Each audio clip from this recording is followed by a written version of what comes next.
Назад во последниот час од утринската програма на јавниот сервис, секогаш наша драга гостинка, нашата колечка од Радио 2, Зорица Николовска, овој пат со нешто ново, ќе ве поканиме на промоција на низината прва сликовница за деца, Луна и темнината.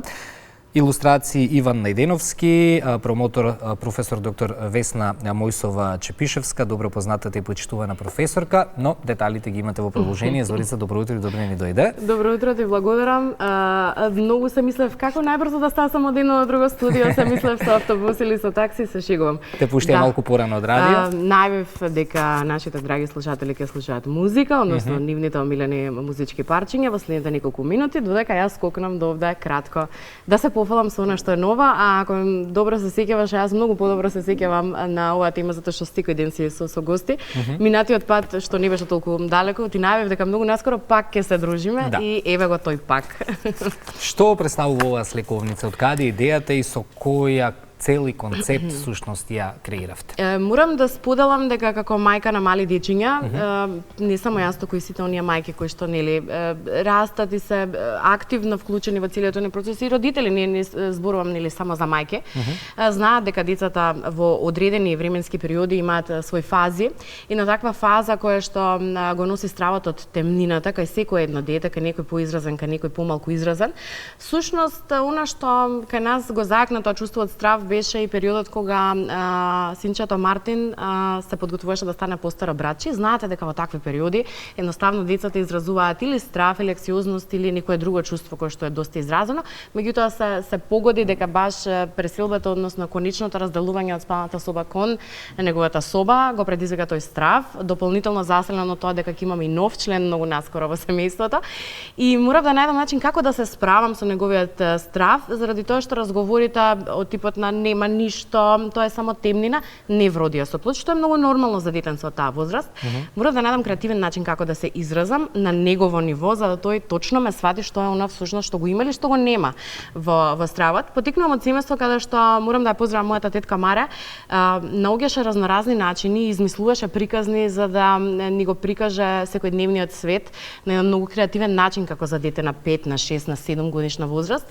Преспивањата кај баба ми, дедо ми, кај тетко ми во тој период беа нашето омилено бегство од реалноста, да речем на некој начин, каде што знаевме дека тета ќе раскажува приказни на вечер пред спиење и мислам дека тоа е нешто кое што како концепт сум го задржала и сега го пренесувам и на моите деца. Така.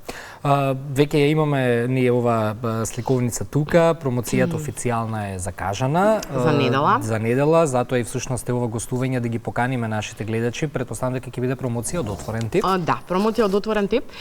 Би сакала да ги поканам и да ве поканам и вас, сите оние кои што сметаат дека е време за нова приказна за заспивање, особено сега. Никако, знаеш, кога размислував, не планиравме дека баш ќе биде овој период, меѓутоа она што се совпадна е дека сега и денот е многу пократок, а ноќта настапува, односно темнината настапува многу порано. Така што за оние дечиња кои што имаат проблем со темнината, со спивањето сами во своја соба, ова е совршена приказна. Јас би рекла нели како автор дека совршена приказна затоа што јас не можев да најдам слична на оваа тема, за да пренесам така што ова е еден подарок од мама и од Мартин, но секако нели од сите луѓе кои што работеа на оваа сликовница, кон сите оние дечиња и родители кои што имаат проблем да се справат со овој страв.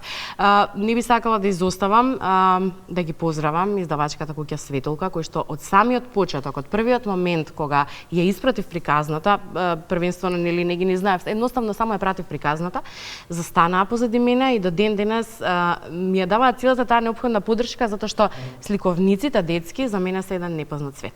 Така. Каде ќе биде промоцијата, во колку часот? Промоцијата многу интересно се совпадна.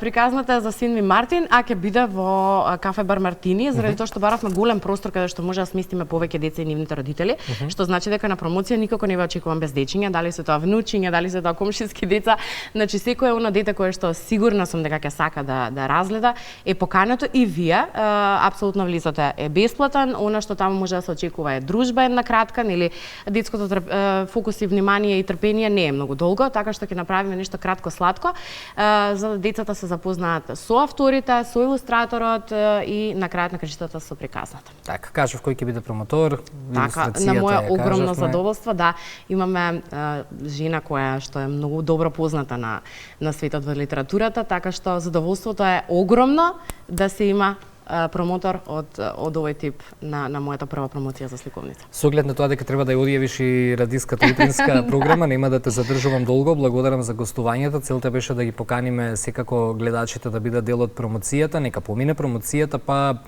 после некое време откако ќе ги собереш првите рецензии за оваа сликовница, може да ни дојдеш во студиото па да испоразговараме дали е постигната целта. Ќе ми биде драго, Вана, многу ти благодарам и ти благодарам што неуморно ги следиш моите чекори се она кое што правам, да можам нели и да го кажам вака јавно. Многу е пријатно всушност ова студио ваше, наше, како сакаш кажи го. Дома си е дома. Да, дома си е дома и секогаш е најпријатно и секогаш секој проект почнува од тука, се разбира. Благодарам многу.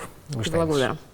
Следува времепловот, ќе се вратиме низ историјата, ни го подготвува колешката Сонја Стојановска, а веднаш потоа и последното гостување во студијата.